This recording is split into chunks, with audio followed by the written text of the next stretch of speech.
Frenny! Oh, Frenny. Alim nang iniisip mo sa kabukiran na. May ano ba? Naalala ko kasi yung lolo ko dati. Paano lolo mo? Mga tanim siyang kamote.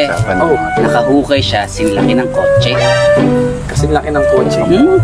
Kala ko masipag lolo mo. Bakit? Ang liit lang pala eh. Sa lolo ko. Oh. Nagukay. Oh. Kasi laki ng bahay. Yung nakuha niyang kamote.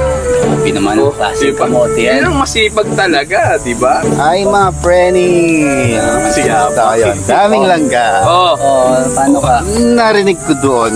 Parang mga kamote na mga lolo ninyo. Oh. Kasi yung lolo ko nakahukay, sinlaki ng kotse. Yung lolo ko kasi laki ng bahay. Oo, malalaki nga, no? Pero parang mga figurine lang sa kalit. Nung nakukay nung lolo ko.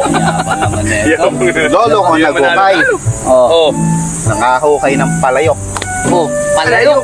Palayok. Sa akin, sinlaki ng kotse. Kanya bahay. Palayok, palayok. Palayok lang. Kotse, nakamoteng, kalaki na kotse. Sa'yo, kasing kalaki ng bahay. Oh.